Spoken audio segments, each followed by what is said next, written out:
Hi, guys. Welcome back to another week, another episode of Unlicensed. If this is your first time tuning in, my name is Jill. I'm the host of Unlicensed. And this is the podcast where real women write in anonymously about anything that's on their mind, any real life struggles. And I bring in my different female guests each week, including relationship coaches, therapists, friends, family, and social media influencers to help offer you guys advice on these topics. I am so excited for today's episode. We are joined by professional matchmaker, dating coach, and owner of Upper Echelon Matchmaking, which is the matchmaking and dating coaching business for Black single professionals in Atlanta, Shae Primus. Shae has matched over 500 professional singles, and her mission is to help elevate the dating experience for ambitious Black professionals and prove that love, like success, is worth curating with care. Welcome, Shae. I'm super excited to have you here. Thank you. I'm so happy to be here. Thank you for the invite. Of course, of course. As you guys know, we like to get to know our guests a little bit more. So I want to start off with your journey to becoming a matchmaker. I know that you worked in corporate America before starting on this journey. So talk to us through why you wanted to become a matchmaker, what that looked like starting off. Let's start with that so people can get to know you a little bit more. Yes, absolutely. So I'm a graduate of Clark Atlanta University as well as the University of Georgia. I have a master's in human resources and organizational development, and I've been working in HR almost 20 years now. So, and I still do. I still work in corporate. I'm a consultant. So I partner with various organizations on HR. And one of the things I notice is that there's an influx, especially in my city, in Atlanta, there's an influx of successful Black women, educated, successful Black women who are single.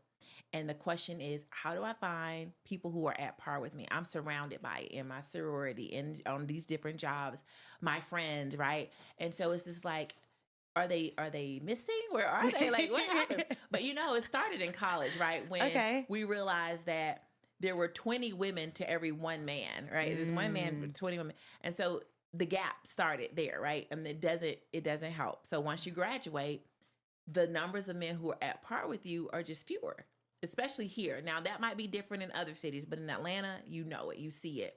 Lots of women are successful and have it going on. And so I was like, well, because I work in HR, I'm a people person, I'm a networker. I know tons of professionals. So I'm like, I should start a matchmaking company. And I literally started from my friends as my database because I have so many connections to people.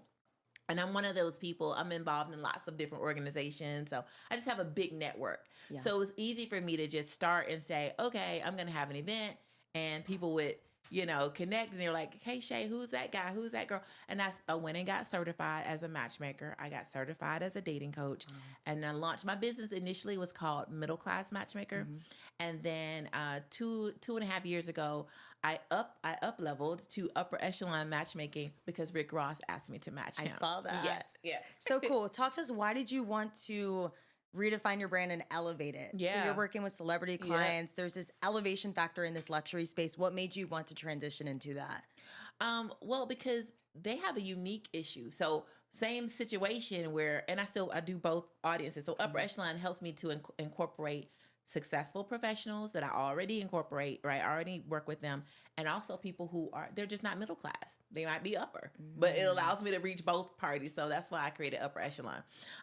They have a unique experience because they also, don't want somebody dating them for their money or don't want somebody using them, and they want people who are at par with them. Right. Everybody wants somebody at par with them. So I'm not matching sugar daddies looking for sugar babies or sugar mamas looking for, I don't match that. I know, and that's right. around. There are a lot of organizations for that. I'm matching people who are like, look, I got my stuff together. I just want somebody with their stuff together. Seems simple, right? But it's not. But it's not. And that's why we need you. I'm listening in, and everything you're saying, I'm resonating so much with, there being a lot more women in the city, and you feel like you have all of your things together, but you're not running into someone who's leveling up to the same level as you as well. How are you actually measuring success in the terms of matchmaking? Is this successful couples that are getting married? Is it just people meeting their own personal dating goals and learning more about themselves? Do you have your own set standards for your business where you're saying this is what success looks like? What does that successful metric look like within your matchmaking business? For me, it's once two people decide to become exclusive, because a lot of people this day and age, especially in modern dating, they're not looking for marriage. So once they say, thank you, Shae, this is the one, I'm locked in with this one, cool. Some of them may never get married. Some people are divorced and don't want to get married. Some people are just like, I just want my person and we can travel the world. I just want a companion. So when they tell me they're locked in, they're exclusive, that's success for me. I love that. Like, y'all are together. There's commitment there in that sense too. Something, you guys have a lot of creative aspects to your matchmaking business, which I saw you guys do: personal scouting, astrology-based analysis, attachment style evaluations, curated photo shoots. I was reading on this. I was like, they are doing above and beyond. Yeah. I wish I had the money to be here. This Yeah. sounds amazing. Talk to us about your team's decisions to have these creative elements inputted into your matchmaking service, because you don't see a lot of people doing this You don't. at all. And I read that and I was like, wow, they are really putting this to the next level. And I Right. wanted to hear more about that. You know, as an elder millennial, listen, millennials are into astrology. Like, that's a thing. Like, we want to know what's your sign, what's your moon, what's your rising. Yep. So I'm just going to go ahead and incorporate it. So we have it built in where you do a natal chart, you know all of this. And what does that mean? What this means that you're more compatible with who and who's right for you and why. So I let people know that from an astrological perspective, so that whether you get matched with me or not, you have this information. It's like a Bible, right? It's a blueprint. It tells you who you're most compatible with and why. Why would that make a more compatible relationship than, say, somebody else, right? Yes. So that's what I like for people to learn about themselves. That was essential. Therapy. I'm a big proponent of therapy. And it just speaks to growing up in the time I grew up in, right? Where we understand that people have traumas. We understand that people come to the table with issues and problems in their upbringing and heartbreak, and you're bringing all that to the table. So therapy was very important for me. So I have 2 therapists on staff. I have a regular general therapist who assesses that you are ready for relationships. And then I have a sex therapist, which is so important. Listen, that's so important. Yes. People minimize sex, but that's the thing you're going to be doing the most of in this relationship. You have to be sexually compatible. And that's a hill I will die on. I see so many couples who get together, like they may have waited till marriage or whatever, and they get together and you're not compatible. He wants it every day. You want it once a month. Y'all are not compatible. No. He's hanging off the chandelier. You only want it missionary. You're not compatible. You know what I mean? So Hanging on the chandelier, yes. I'm in Atlanta. There are people hanging off the chandelier. Yes, ma'am. And so also people are into all kinds of things, right? Yeah. I'm telling you, I have clients who are into all the things. Right. And that's okay. I have to find you somebody who's also open, at least, to trying some of those things with you. Because if I pair you with somebody who's super vanilla and not interested, it's not going to work. So I have a sex therapist for that. So for me, good. it's being in the business 11 years now and taking a step back and going, when I talk to my couples, because some of my couples have gotten divorced, I'm going to be honest, the divorce rate is 50%. Right. So that's period. That's across the country. It's gonna happen, yeah. It's going to happen. So when I ask them what happened, and I listen, they're financially incompatible. They're sexually incompatible. I had one couple that said, neither one of us initiated. So we're both lying in bed like, who's going to do it? Mm-hmm. You got to know that ahead of time. Hey, I'm an initiator. I'm going to get it started, or I'm not. And I will pair you with somebody who will be compatible to you. That's why I need to know all the things. So when people sign up with me, don't hold anything back. I need to know what you want, what you're into. Tell me everything, so I can find the right person for you. I love that you're bringing these aspects of therapy into it, because it is so important that you realize if you're compatible with someone. I didn't even know that you brought in like sex therapists, which is so important too. Important. I read that you also bring in like a trained psychologist to make sure that people are ready for relationships. Yes. I think that's so important. This business is amazing. When I was reading on you, I'm like, she is doing everything right.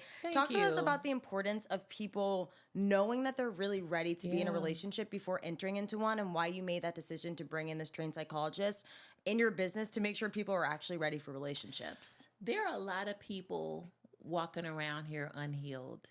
I mean, that's a heavy statement, but it's very true. And a lot of times they look for the relationship to heal them, to make them whole. But it's not going to happen. You got to be whole coming in. And so I meet people who are grown-ups and don't have basic communication skill. They're not able to tell you, hey, I don't like when you talk to me in that tone, or this upsets me when you do X, Y, Z. And if you don't have basic communication, this relationship is starting off on the wrong, because you're a child. Something in you is not grown up yet. You're not able to articulate for yourself. You're not able to own. And so you're going to put the blame on this other person when it's you and your poor communication, right? So I'm telling people this. They don't always receive it from me. When I have the therapist tell them, they listen. because the therapist is like, listen, this is your pattern. This is what happened. This happened to you at this age, and you're stuck right there. And you handle every relationship like that 10-year-old who was hurt as a child. Yeah. And it's not healthy. Yeah. And choosing the same partners that continue to pour into those wounds because it's what's familiar to you. We're going to get into that into the episode, and I'm so excited to talk about that. Yes. But I think that I love the aspects of psychology that you're bringing into it as well. I want to talk about, too, something specifically for Black women. I read something that really resonated with me, and I think it was when you were filming your show on Bravo. And for anyone that doesn't know, Shae was on this Bravo show that followed the lives of 5 matchmakers, which was so cool and amazing. Thank you. Reading on that as well. But you said people saw a Black woman standing firm in her standards and advocating for love that doesn't require struggle. I think sometimes the Black community thinks that, especially Black women, that there needs to be this level of struggle to find that commitment, to find that exclusivity, to get married. Can we talk about that narrative a little bit and the harm that surrounds that as well? So much harm. I see it when I'm watching reality TV show, even in the tropes of like Love Island, we see these Black couples that have to struggle to get to the end. And then we might see these interracial or white couples not having that same level of struggle or not having the emphasis on top of it. So I really want to dive into that a little bit more too. I mean, and that's trauma that's generational for us, right? We have, unfortunately, especially in this country, endured a lot of struggle. And so we normalize that. Like, this is normal. This is what I'm supposed to do. But it's not. You don't have to struggle to have love. Love is not only the most powerful force in the universe, but it's something that everybody wants, everybody needs, everybody deserves. And you don't have to struggle to get it. No. You don't have to earn it. You don't have to do anything. You deserve love, period. And I think we need to understand that. We need to feel that. We need to experience that. And so what I think my clients are saying is, if I just start with somebody at par with me, that's one less thing I got to worry about. We ain't got to struggle and sit around and eat peanut butter and jelly sandwiches. Like, I'm good. And you just come in able to pay your bills. Right. You can pay your bills. I can pay my bills. And let's go. Right. And I think that's okay too. Yeah. That's okay to say, this is what I want. Because she's not asking for you to take care of her and pay her bills. She's saying, can you pay your bills? Because I think that's keeping it at a level playing field. Not asking either one of us to struggle in that way. Right. And so we've both come to the table whole, having done that work, having done healing work, because we all have trauma. We all have something that we need to work on. If you come to the table having done that, it's just going to set you up for success, right, in the long run. Yeah, absolutely. I think there is so much generational trauma around that point, and it is so hard sometimes for people to advocate for themselves, to ask even for the smallest things. Even when you're starting to date someone, there might be something that you're missing, that you're needing, and you just settle along with it and you don't continue. So we'll talk about settling in relationships a little more in the episode too. But my last question for you before we get into the advice, I was reading that you're working on your second book. It focuses on modern dating, and you'll be mentioning aspects of your own personal journey with dating strategies. I really love that. It seems like you are putting personal elements into this book. Have you always been able to share about your own personal experiences with your clients, with people that you're working with when you were on this Bravo show? Or do you struggle with that a little more in terms of vulnerability and just prefer to help people with their own issues when it comes to dating? I love that question. One of the things I think that sets me apart from other matchmakers is I am single too and I'm dating too.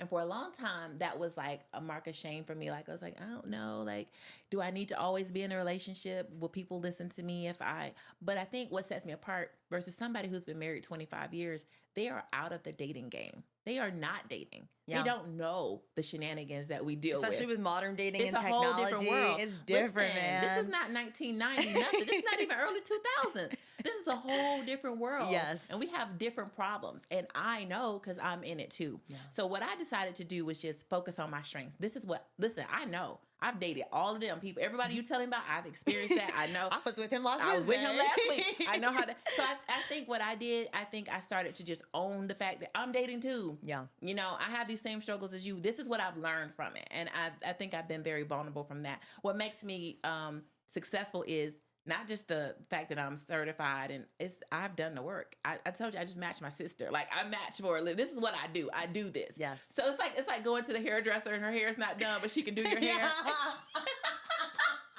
You're kind of, you go and you sit in the chair like, oh, I don't know. What's going on with you? Halfway through though, you're like, she got me right. Yes. And so I'm like that person, and I just had to own that space.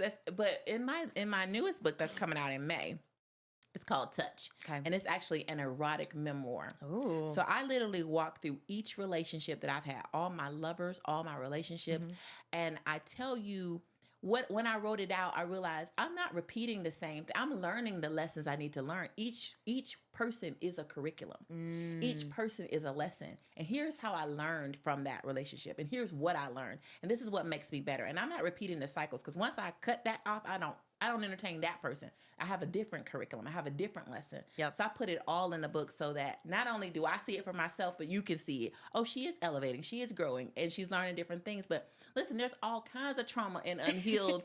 We're all working through. We're all working through it, and I'm growing too, and I'm evolving too as I go. So no, it is not something that I struggle with being vulnerable about. I'm very open. I'm very transparent. I own my ish. I think that's one thing that sets me apart. I don't try to act like I have it all going on and I'm perfect. Look, girl, I did the same thing. That's why people are going to like you, though. Yep. I love that we can relate to you, because you're right. You're working with a matchmaker, been married to their husband for 35 years. Cool, great. Love that the commitment, love that worked out for you. But times are different. Totally. The way that men courted is different. Totally. Everything is different. So I love that you can really dive in there with your clients saying, I've been through the same shit. I'm currently doing the same things too.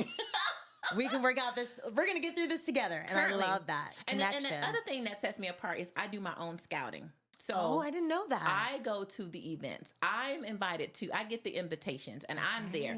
Girl, I'm scouting for you. So we meet. You tell me what you're looking for, and I'm like, girl, I just met Chris. You gonna love him. This is what I do. Right. Now, most of these people send out other people to do the work. It's me scouting. It's me meeting the people. It's me getting the vibe check going, this is the one for you. And when I know. It's just my gift. Yes. It's a gift for sure. Yes. I love it. Thank you so much for sharing about your Shae. We're going to get into the episode, but hopefully you guys loved getting to know Shae. I know I have. You're amazing. I learned so much in that conversation. Thank you. But first, a word from our sponsors before we dive into the episode, guys. It's actually very telling and very connected to what we're talking about today. But our sponsor today is Plot Twist. This is the dating app that allows you to jump into the dating world, team up with a friend, putting connection and dating first. On Unlicensed, we obviously talk about all the time why so many women are afraid to get out into the dating world, especially with the apps. The first is general anxiety, putting yourself out there, being vulnerable in that sense. And sometimes you think to yourself, man, I would really love to go through this with a friend.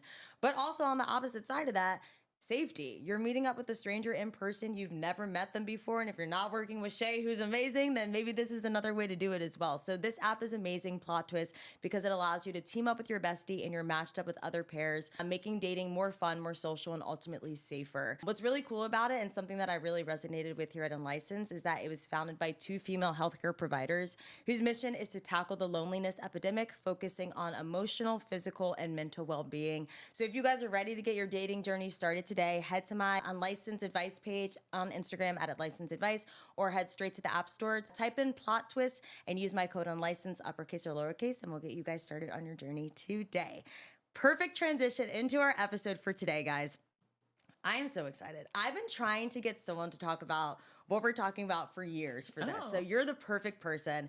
We're talking about chemistry versus compatibility. I think a lot of people intermingle the two. They get them confused. So we're talking about the differences. We're talking about if you can have successful relationships with one or the other. We're diving into everything when it comes to compatibility. So this person wrote in and they said, I've met this guy who I totally feel infatuated with. I really like him, but my friends keep telling me that what we have is just chemistry, not real compatibility. The thing is, I feel like we're compatible, but maybe I'm missing the difference between the two. I know chemistry is important, so I'm confused. If my friends are right, is chemistry enough for a healthy relationship, or is compatibility enough, and is chemistry just a bonus? Do you need both? Honestly, I don't really know the difference. All I know is how strong my feelings are. So before we dive into the episode, before we get into chemistry and compatibility, I want to actually dive into some general advice for women in terms of understanding what they really want in a relationship. Because it's really hard to know that you're compatible with someone if you don't know what you want, if you don't know what you need, if you don't really know yourself as a person. So what tips or advice would you give for women who are truly wanting to understand what they're looking for in a relationship? Let's start off with that. Yeah, I think you nailed it. You have to know who you are and what you want first. Most people don't. And so it's just like, oh, he's cute. I like him. But what do you want, girl? Is he what you want? Is this what you want? And so one of the things, the first exercise I have my clients do is to list the things that they consider as need to have, the things that are deal breakers, and the things that are nice to have. And I always start with no more than 5 things. Because when you have a list of 20 things, that's not going to happen. Just throw that out. That's unrealistic. You got a list of 120. Yes. It's like, okay, no. 3 to 5 things. Yeah. What do you need to have? Height is not one of them. I'm going to tell you that right now. That's a nice to have. Complexion, not one of them. When you're talking about need to have, you're talking about internal traits, character traits. You're talking about honesty, communication, somebody who's transparent, somebody that you can trust. Like those are the things that you got to think about when you think about what does he have to have. He has to have these things. And the reason why I toss out physical things is because so many people get caught up in the physical. You could be gorgeous on the outside and rotten on the inside, right? Mm-hmm. It happens every day. Yep. And I'm not saying that attraction is not important. It just cannot be number one. Yep. Because things happen. What if he has an accident? What if he gets sick? Then what do you do? If you built your whole relationship on I find him attractive or I find her attractive, what happens when that changes? Because we're all going to change. We're all going to wake up one day.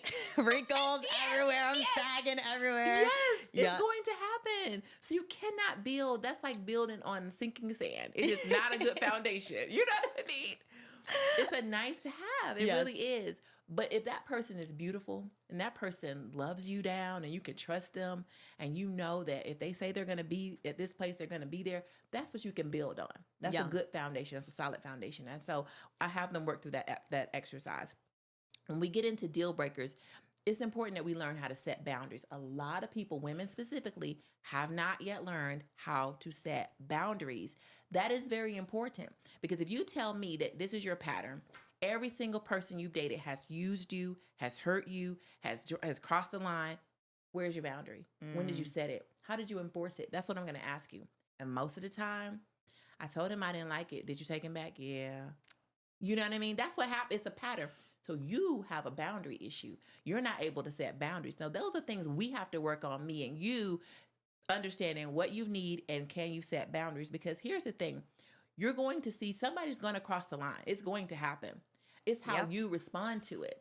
And if you respond like, listen, this is a boundary for me. I've already let you know that this is not acceptable and we're done here.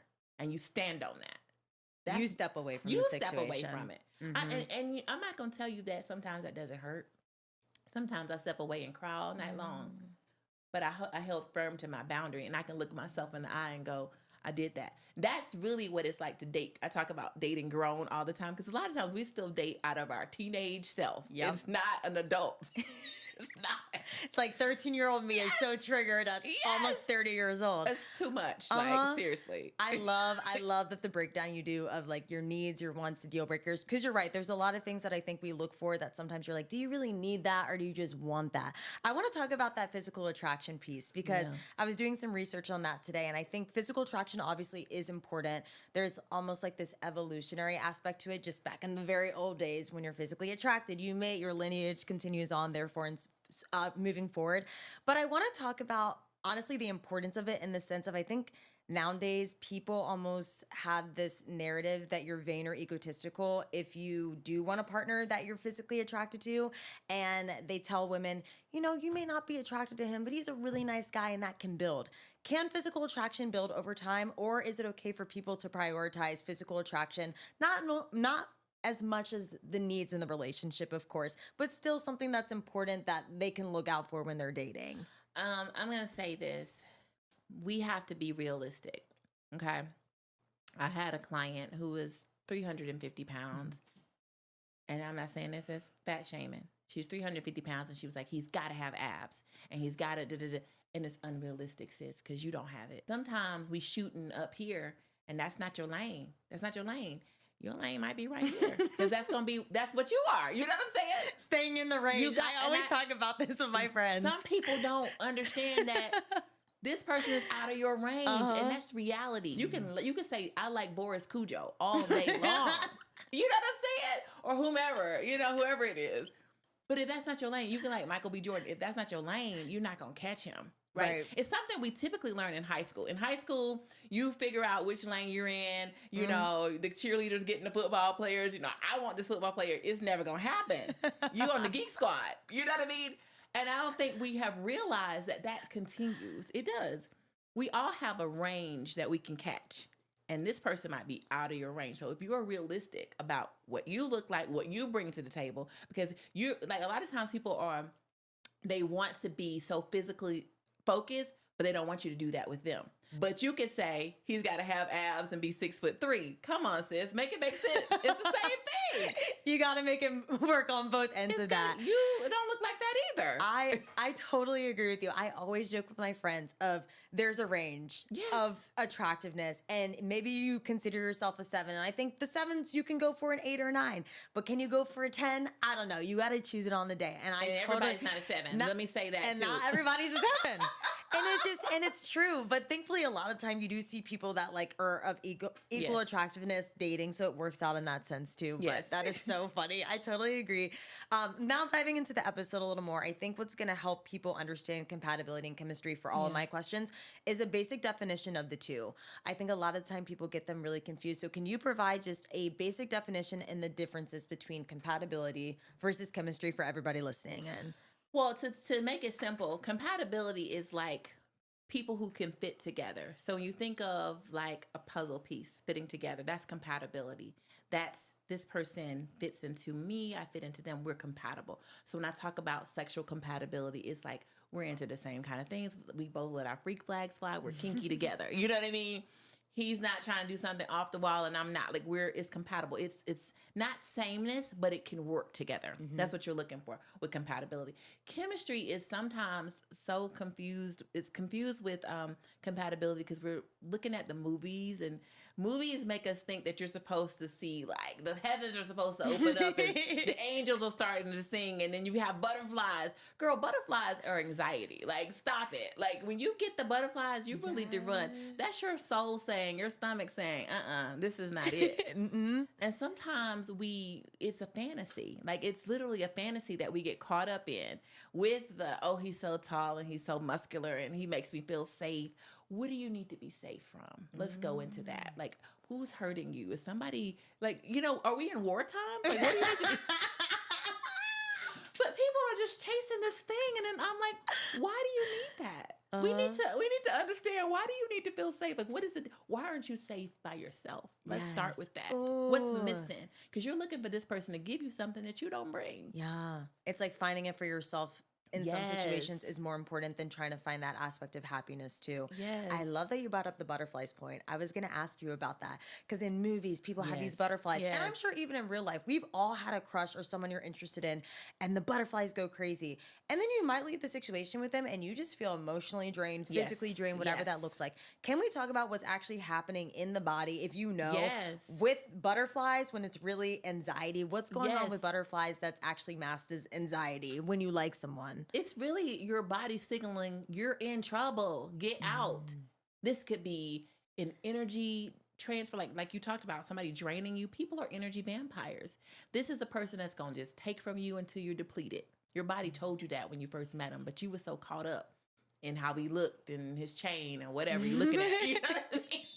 Oh no. And your body's like, girl, run. This is not it. Our body tells us all the time. We don't listen. Sometimes we cut it off. Like, I'm gonna cut that off. All the time. Can you name a situation where your body told you to stay away from someone before the logic or the red flags actually came out? I think about this time I was dating this guy and it ended very poorly, I will say. And we were doing long distance at the time. So whenever we would hang out, it was like, we're staying together. He's in my bed, whatever, for like a full weekend. Every time that he left that weekend, I would get my period like 2 or 3 weeks early. Every single time. Early. And I was like, this is so weird. What's going on? I feel like I had a great time. But then my body was almost having this visceral reaction to being in his space. And a lot of shit came out later that it made sense. Can you name a time where your body had a reaction to someone that you may not have been compatible with, or red flags came out later? And this happens often. I was dating this guy. He was constantly throwing off my pH. Like, seriously. And I was like, yo, are you cheating? Are you sleeping? What are you doing? No, I'm only with you. And sometimes they weren't there. I even asked my psychic, is he cheating on me? Because I can't, like, what's happening? She was like, he's not cheating on you. But my body was literally reacting. My body didn't like him, period. So he was throwing off my pH. He said he wasn't cheating. My psychic said he wasn't cheating. It doesn't matter. You're throwing off my pH. My body doesn't like you. My body's rejecting you. And that happens. And I think we need to we've lost the art of listening to our bodies and honoring our bodies and checking in with our bodies and asking ourselves, is this the right thing to do? Because your body will tell you yes or no if you sit still and ask, right? We've lost that. And I think that's something we have as the feminine, divine feminine. We have these gifts that we could tap into ourselves with, and we've lost that connection. But your body will tell you when she doesn't like somebody. Yes, and your intuition never lies with that. And that's what I wanted to ask you to on top of that. With intuition and logic and women just knowing sometimes, I feel like sometimes when you're in a relationship that has so much chemistry, we tend to, logic goes out the window. Yes, completely. We ignore it, or sometimes your mind just doesn't feel like it's working to really understand what everyone else is seeing. With a relationship that has so much chemistry, why does logic go out the window, or why do we choose to ignore the logic? Yes, I have a guy that I call Devil Dick. Because girl, I would lose my mind completely. Like, you call him what? Devil Dick, girl. The Devil Dick, girl. Please, Shae. He is Devil Dick. Like, I'm smart. You know what I mean? I have all my wits with me. I get there, he flipping me, turning me, doing acrobatics, like climbing on me, like doing all kinds of stuff. Next thing I know, he could literally roll off and be like, cash out me $500. Boop. I don't have it. I'm gone. My mind, I can't think. I'm just gone. Like, he has the ability to, like, the way, and I write about this in my book, he uses his sword to get what he wants. Like, that's how he manipulates. He knows he can F you into submission. And that's what he did every single time. As soon as I try to think for myself, he would do what he needed to do to get what he wanted. And he was manipulative in that way. Yeah. So once I removed myself from him, I severed myself from him, I realized, like, girl, you lose it with him. You literally, he F's you into submission. You literally lose your senses. You do whatever he says. And it's dangerous. But there are people out there who will that kind of power. They have that kind of power sexually. Yes. And I have definitely experienced it. And that's Devil Dick. We all have been in a situation where you're having sex with someone, hooking up with someone, and they don't treat you well at all. No. But the logic goes out the window in a second. Do you consider yourself to be someone in past relationships, maybe not now, that's prioritized chemistry over compatibility? Absolutely. Do you feel like most women prioritize chemistry over compatibility when they're first dating someone? I don't know if most women do, but I have definitely done that multiple times because the dick was good. I'm going to be honest with you. I'm not going to lie. I'm not going to hold you. I'm not going to hold you. I've had some very, very, very good experiences. And I can tell y'all, don't start with that. Don't lead with that because they've ended poorly. Each and every one of them. Not to say that your husband is not going to be great in bed. That's not what I'm saying. Don't lead with that. Don't let that guide your decision because I have experienced it. That's why I'm writing an erotica, okay? I have lots of great experiences, okay, with some amazing men in bed. Yes. That's it. They were just amazing in bed. Nothing else. Yeah. And so I can tell you that's not enough. Chemistry is not enough to build on. It's not enough to make a decision about. It's just not. It's not. Talk to us about what a relationship with just chemistry would look like. What are some of those long-term consequences if you have so much chemistry with someone, and we can use sexual chemistry as the example, but no compatibility? Y'all aren't aligning on life goals for yourself, values, fundamental core beliefs. What does a relationship just with chemistry look like? Some examples for people that might be in one that don't realize that they're in that right now. Yeah, I was in a relationship. We were financially incompatible, spiritually incompatible, career, lifestyle incompatible. We were not compatible on any level. Family, nothing, no level. Right. But sexually, we were. And I will tell you that I ended up depleted because I'm also a healer. And so a lot of women have healing qualities. You have to be careful because these people will drain you dry. And that's what happened in this situation. I was so depleted when I left. I didn't even know who I was. I had to start all the way over. That's why I can say with the warning sign flashing, do not choose someone who's just good sexually, you just have that that chemistry compatibility. That is not enough to sustain. Like, I literally, when I tell you I made like 7 times more than this dude, paying all his bills, paid his back, child support, whatever he needed, bought all his clothes, did all the things because he was breaking me off. Okay. She said, the child support for your daughter is paid. I haven't even met her. Girl, never met the kid. Bam, paid. Like, I was gone. Okay.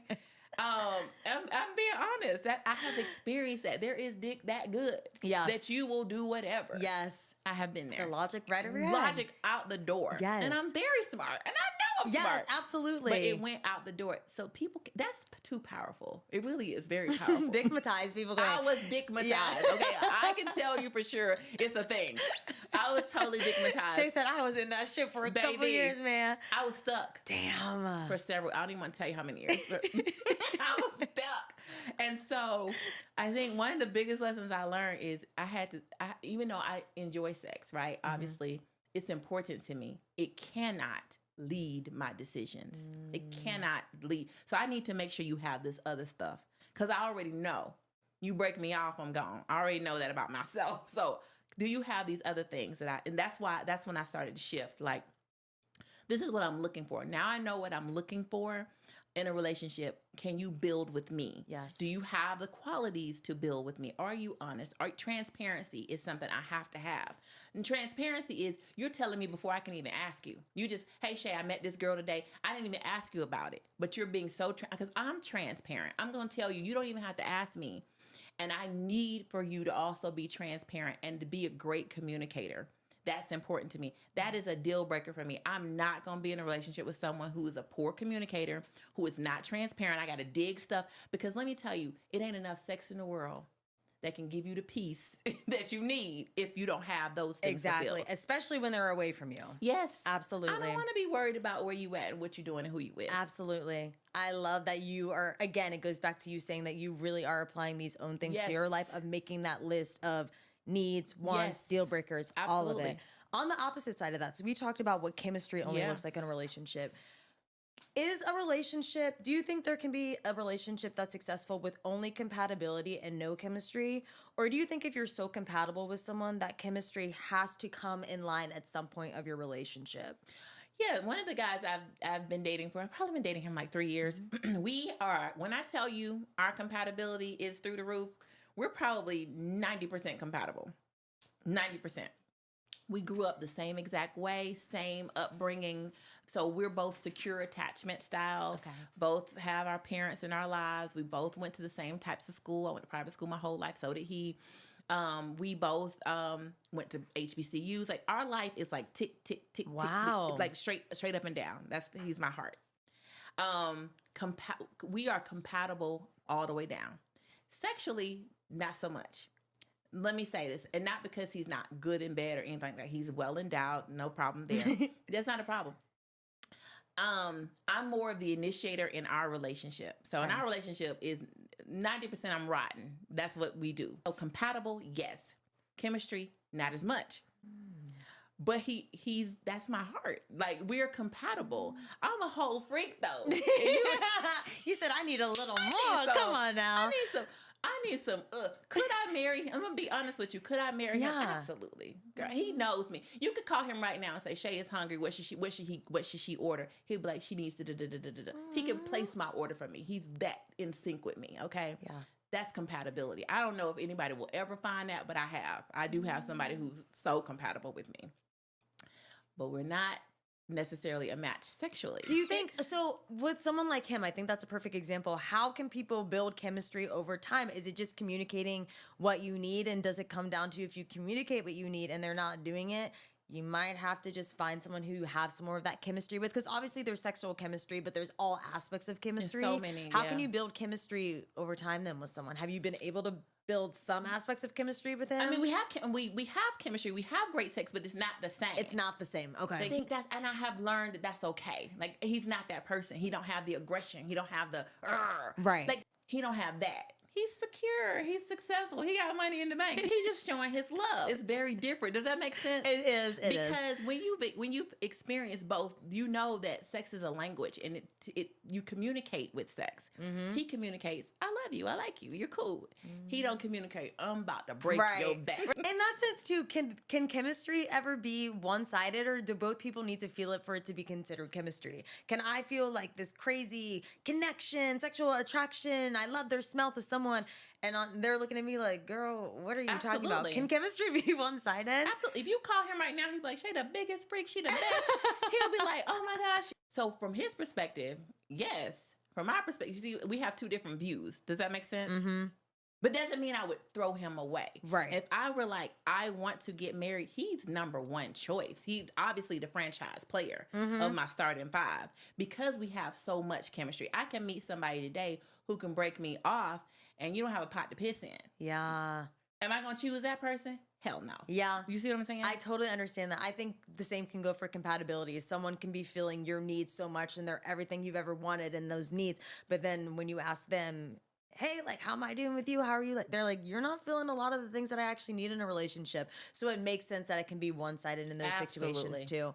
I want to talk about instant gratification when it comes to chemistry, because I think nowadays people want this instant connection with someone. They want to feel that immediate attraction. They want relationships to progress so quickly, and they don't really give the time to really get to know someone and let that level of compatibility really like manifest into something more beautiful. Why do you think women especially feel so much pressure to jump into relationships so quickly and progress it faster when they're with that person eventually? Yeah, a lot of us don't know how to date.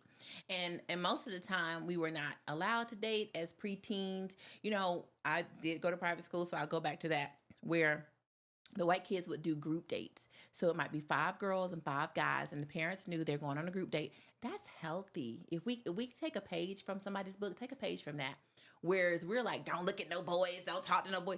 They need to learn how to date in a safe, healthy environment. We are not taught that in general. In Black neighborhoods, Black communities, we're not taught that. Stay away from those boys and get to your books or whatever your parents said, right? True. And so when you grow up in a space where this is healthy, this is what it looks like, this is how you communicate, this is how you date, it makes it better. So they know, not only did they group date, but if Sarah went out with Keith and didn't like him, then Jennifer could go out with Keith. They did that. We didn't do that. You can't talk to my man if I have dated him. You can't kiss him if I've kissed him. That's what we do. It's not healthy. It's not realistic. Okay. Yeah. Especially in our community where we don't have, I mean, it's only, how big is it? How big is the Black population here, right? If I've dated him in high school, girl, you can have him. You can marry him. We are 2 different people at this point, right? But we tend to hold on. I kissed him so you can never be with him. That's kind of what we do. We don't know how to date. And another point of not knowing how to date is we meet somebody one time. We go on one date and that's my man. No, it's not. That's so true. You need to have, like I talked about my starting 5, so let me go there. Yeah. A good pool of 5 people where you are getting to know, and dating is just collecting data. So going on a date is collecting data. I learned something from this. I'm collecting data, but I'm not ready to write a research paper after one date. Yes. I'm not ready. I don't have any findings after one date. Yep. I'm collecting data. Like I told you, I'm dating this one guy. We've been dating 3 years. I'm still collecting data on him. He's part of my starting 5. He would be my franchise player. But I also have other people that I go on date with. I have other people I travel with, other people that take me different places, and I have different experiences. I'm collecting data on all of them. And we don't know how to do that. We lock in and we get exclusive after one person. And it's because we don't know how to date. That's so true. One of the things my book is going to teach us is how to date, because we don't know. I love that, because I didn't have any dating experience in middle school or high school. And so when I got to college, when I went on dates and started to like people, I wanted things to progress so quickly because I didn't have any experience. So I love that you're really breaking it down for people too. Yep. I want to go into a little more within that in dating and knowing what you want and compatibility, the different areas of compatibility. So the first one is life priorities. This is where we might see ourselves in 5 years. We want a family, career people. The second is preferences to things or activities that you like. I like to hike. I like to hike. I like to shop. You like to shop. This is perfect. The third is fundamental beliefs. So that might be having a really strong relationship with God and what your faith looks like in the world. And then the fourth is values, self-explanatory. Out of the 4 areas, life priorities, preferences, fundamental beliefs, and values, what do you think women typically find to be the most important when they're looking for that compatibility factor with someone else? I think women probably start with, I want children, I want to get married, I want to do that right now. Do you right now? And sometimes men are like, I don't know, but if it happens, it happens. And we don't like that answer. But it's really true. Because you can want it and it not happen, right? Or who can put a timeline on it? But we tend to do that. I need to get married in 5 years and start my family. Yep. That's how we tend to operate. And we tend to dismiss people if they don't answer the way we think they should answer. One of the things I'd like to say, when you go on dates, it is not a checklist. It is not an interview. It is not, let's see if you answer this question correctly. It is a vibe check. Do I like him? Do I like her? Can we get along? Can we kick it? That's all you're checking for. And you really do need to take your foot off the gas and just enjoy the person. Can we go on a trip? Can we enjoy each other? Can we go to a restaurant? Can I meet his family? Do I like his friends? Do I like him? Can I see myself fitting into his world? Yeah. Just do that with no pressure. No, what are we? No, hey, it's been 3 months. None of that. Just enjoy him while you're enjoying other people. And if you were enjoying other people, you could compare and contrast better too. Because what we tend to do, we start focusing on, I need him to be exclusive with me. But if you had other people that you were entertaining, you wouldn't. You would just be like, oh, you're not available today? It's no problem. I'm going out with him. Exactly. And you don't have to tell him, just go. It's good to have the options and a little bit of a roster sometimes in some situations. Build your roster. It's really good. I have one more question for you because it looks like we're out of time. Oh, I had so much fun to do. My last question for you, I was watching this video, it was like on Mel Robbins' podcast, and they were talking about with incompatibility, pretend you're someone who is a very sensitive, soft-spoken person, and we're going to use the color yellow for that inside. Like, this is who I am in the inside, but the world hasn't been kind to you. You might have been conditioned to act a certain way in your household growing up. So on the outside, you're presenting this color of red. You're opinionated, you're loud, I don't need no man, I'm independent in that sense. And so you're attracting a lot of people who are attracted to the color red, but inside you're actually yellow. How can people begin to put those walls down, really show the people their true colors so that they're attracting people who are actually compatible with them and not what they're outwardly presenting? Yeah. And that goes to knowing who you are. You have to know that you're yellow first and not live with this facade of what you put out to the world. So being true to who you are and knowing what you are and what you value, which most of us haven't taken the time to do, right? No. Like me, I am very much red, right? If somebody is yellow, you could be yellow, but don't make me become yellow because you're yellow, right? You have to appreciate me being red. If you don't, we're not going to be a fit. Yeah. And a lot of times what women tend to do is get with people who want to water them down, who want to reshape them to fit into this box. And those opposites. Yeah, kind of. and that's not okay. But anyway, back to your question.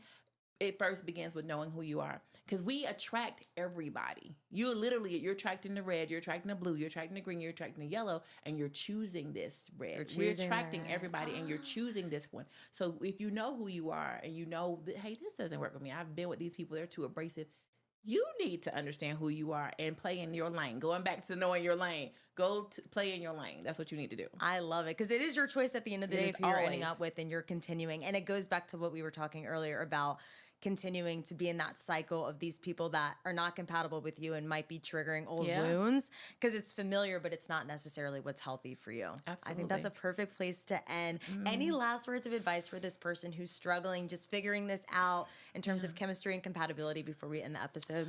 I strongly suggest therapy, and the reason I do is because people who've gone to therapy present different. I always know when somebody's gone to therapy when they haven't, because you know who you are, you own your stuff, you're working on the things that you know you need to work on. So many people don't hold themselves accountable. They don't see themselves. They can't see themselves. Therapy allows you to see yourself. It holds up a mirror and it says, "This is who you are. This is your stuff.